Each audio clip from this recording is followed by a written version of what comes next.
Hacknet is a game that makes you feel like a hacker without actually doing anything illegal. As far as I remember, it uses real-world tactics of how hacking is usually done, but with a bit more of a stylized twist, so it doesn't just completely teach you how to be a hacker in real life. It's a really fun game, so I will stop blabbering on and we can actually get on to the game. Now we're going to start a new save because I haven't played this game in a very long time and I don't actually remember how you do 90% of the stuff. But now I have to pick a username. I have the perfect idea. Perfection. Now it wants me to do the password. Ooh, I know. And you will never know what I've written there. Right. Now we're just waiting for the actual game to boot up. Oh, it uses Firewire. That's an interesting one. And we've booted in. 14-day timer expired. Initializing failsafe. Hi, this is strange. Stranger than I expected. I guess I'm supposed to write this in past tense, though I hardly feel like admitting it's over. My name is Bit, and if you're reading this, I'm already dead. Oh no, poor Bit. And there we go. Time for the tutorial. As right now you're at risk. Learn as quickly as possible. Begin the tutorial sequence by pressing the continue button below. Fucking hell, I've been shot. Connect to a computer by typing connect IP in the terminal or by clicking on the node on the network map. Connect to your own computer on the map by clicking the green circle. There we go. Good work. The first thing to do at any system is scan it for adjacent nodes. This will reveal more computers on your map that you can use. Scan this computer now by pressing the scan network button on the display module. And there is one. That should be all you need from your own server for now. Disconnect from your machine. And it's time for you to connect to an outside computer. Be aware that attempting to compromise the security of another's computer is illegal under the USC Act 103-18. Proceed at your own risk and connect to an outside machine by clicking the blue node on the network map. This VM's terminal node has been activated. This will be your primary interface for navigating and interacting with nodes. A command can be run by typing it out or pressing enter. Typing it out and pressing enter. Typing it out and pressing enter. A computer security system and open ports can be analyzed using the probe or nmap command. Analyze the computer you are currently connected to. I'm going to start typing these because it's more fun to type. Here you can see the active ports, active security, and the number of open ports. Required to successfully crack this machine using port hack. This machine has no active security and requires no open ports to crack. If you are prepared to, it is possible to crack this program using the program port hack. Congratulations, you have taken control of an external system and now it's administrated. You can do whatever you like with it, however, you should start by scanning local nodes to look at additional computers. Do this by using the scan command. And let's type scan, and there we go. No results. Not a problem. Next, you should investigate the file system. List the files and folders in the current directory. Navigate to the bin folder, binaries folder, to search for useful executables using the command cd folder name, not for space. Do cd/bin.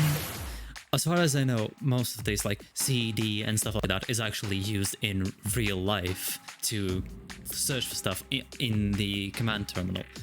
So as you can see already, it's a really neat idea of teaching you how to hacking without actually teaching you how to hack. To view the contents of the current folder you are use this command ls. Let's do ls. And the only thing we see is config.txt. There are no program here, but you should look at config.txt in case it contains useful information. Totally useless.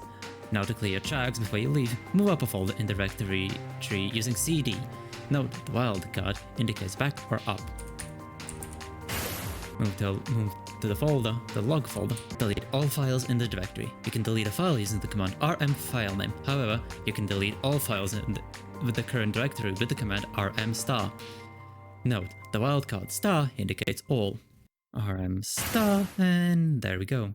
Deleting everything we've done. And now we can disconnect. Congratulations, you have completed the guided section of this tutorial. To finish it, you must locate the process ID of this tutorial program and kill it. The help command will give you a complete command list of any time. The command ps will list the PID of every current running process. Yep, root 116. Let's do a help command. Because I don't remember most of the stuff that I need to do. Do a scan. Only one terminal. My PC and the Enlightened Interactive PC. Oh god. Now that I have to do everything my own, that I don't remember how to do everything. I just realized it literally says in front of me, kill PID, kills process number PID. There we go, it's done. And now we got a new message. First contact. Or first contact. Hi, I don't know you, and I'm sad to say that I never will, but if you're reading this, that means you might be the only person that can make things right. Right now, I'm trapped. There's no way out, and not enough time. I need your help. But there's something you need to take care of first. The faster the better. Hacknet OS wasn't meant to be released as it is now. After a while, an automated tracker will activate itself. We can't let this happen. Connect to your own node. It should be the green yarn on your net map. Then find and delete securitytracer.exe. When you're done, just reply to this email. Hurry, bit. Right, let's connect to our own PC. So we're probably going to be into file systems, and I've probably been, and yeah, there it is. So let's do rm securitytracer.exe, and it's gone. There we go. Now we can reply. It is done. Great, that should keep you safe for now, at least from your own computer. Before we start, you're going to need a few things. Port hack alone just isn't going to cut it in most modern computers you'll find. Not the ones anything worth looking at anyways. You should start by checking up on a friend of mine. He goes by Viper. Awful, I know. He's honestly not the brightest crayon in the box, but he always seems to get a hold of useful code. You should have no trouble getting into his files. Finding something useful might be a bit more of a challenge. You can, for the most part, ignore the generic files, start with it's logged or saved by a program, IRC logs and the like. Custominating the .exe files are what you want to look out for. Download any files you can see or use by using the command scp. Good luck. Reply again when you're done. Link, Viper's battle station. And there it is. And then Hacknet quick reference sheet. Let's add that just in case we need it. Let's see what we can do. Let's run the port hack. Let's wait for it to load. Well, that was easy. He completely had not a single thing. Let's scan an additional network as well. Ooh, an entropy acid cache. And let's probe the system as well. Yeah, it needs these ports to be unlocked, but not really. Open ports required for crack 0. So we can now just look around. File system, home, work. A ripped pre-release.log. Nothing interesting there. Logs. Bin. SSH crack.exe. There we go. SCP SSH crack.exe. And now we're copying it over.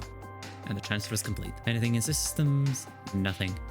And let's just remove all our traces. Delete them, delete them, delete. And done. Congratulations. Honestly, I have no way of knowing if you succeeded in this responder, but if you're seeing this, that means you at least found something. I'm going to assume that it's something really useful. You should try by breaking one of my old test servers. If Viper had the sort of thing he's known for getting lying around, you should have everything you need to get in. Remember, any non-basic programs you get need a port number to run, like this, SSH crack 22, which is a file name and a port number. Just find a port you want to crack and run it on that. Oh, and in case if you don't know already, you can hit tab to autocomplete commands. Hitting SSH, then tab should autocomplete it to the full name, etc. Works for everything. Security basics, and let's find this PC. And there's the Bitwise's PC. Let's probe your system. System probe is done, and then let's do SSH crack 22. And now it's doing the cracking. And there we go, it's done. One crack is done, and then we need to use, goddammit, I forgot already. Oh yeah, port hack. And port hack is done. We are in now. Nice work. Here's where it's going to start getting harder. I need to ask a favor. I've been a little sloppy lately, which is what got me into this whole mess. It's why I'm writing this in the first place, I guess. Anyway, the point is, there's some logs on a few computers that I'd prefer weren't there. You should remember this. If you forget everything else I tell you, don't get sloppy. Delete your logs. If you haven't been, start now. Everything you do on any modern OS is tracked and logged in the log folder. Just go in there and rm start the whole thing, never forget to. Request the details. Delete all files in the target computer's log folder. The command rm deletes every file. Okay. And this is bedroom PC. Let's probe it. There we go, we have SSH. Let's do SSH crack 22. Let's snoop around what we can find in here. There we go. Now we can do a port hack. And there we go. Let's just do a scan. Nothing. Interesting. Let's just view the file systems. Anything in bin? No. System? No. Home? Documents? Nothing. There? Nothing. But there's logs. RM stop. And let's remove everything. Valence dossier. Interesting. And let's disconnect. Well, I've cleaned everything up for you. I'm not gonna ask what it was or why it was there, but probably fine. Alright, if you see this, then you've done well, and, well, all this might actually be worth something. Is that too much to hope for? It seems like it's a lot to hope for. I've realized that I just don't have the time to write this whole thing. There's way too much to learn, and I don't have the time to do any of it, so I'm going to need to ask something more. There's a group that goes by Entropy that's currently accepting members. They'll be able to teach you more. When you're ready, I'll contact you again. As for getting into Entropy, you need to bypass proxy server. A few shells, open using the command shell, running on computers you've already got admin access to be able to overload it. Good luck and thank you. I almost forgot. If you run into trouble, I've linked the network education server too. It's got a lot of useful information on it. Let's do all of these. There we go. There is an Entropy asset cache though, and I can probe the system. It has a firewall. I'll just keep it away from now. Let's probe the system. A proxy detected. Yeah, I should just do shell. Requires administrator access to run. Oh, yeah, right. Let's do SSH 22. Proxy active, cannot execute. God damn it. Okay, so I probably should read what it says. A few notes on proxy servers. A classic Entropy challenge. Run shells on computers you have admin access to with shell. Connect to target computer, probe its security. Use the shells to overload target proxy. That's how I'm supposed to do it. Shell. Okay, I should probably check NetEDU archives. Shells are compact low-memory remote processors running on a separate machine that can be controlled locally from any connection. These incredibly convenient processors are useful for many tasks, though what they are capable is determined by the type of shell being run. Common functions across networks include overload, designed to test networks and proxy servers. This functionality floods the target machine with junk network traffic from the node running the shell, filling up the proxy server's memory and soaking CPU time. Trap. A shell running this node will notify the running user if a foreign user connects to the machine connected to it remotely. This can be incredibly useful for maintaining security of a remote network computer while doing other work. Alright, I think that's probably where I'm gonna be ending the video. If you haven't played this game, play it. It's a lot of fun and it sucks you in something insane. So I do highly recommend for you to try it out. I hope you enjoyed watching this video and I hope to see you some other time.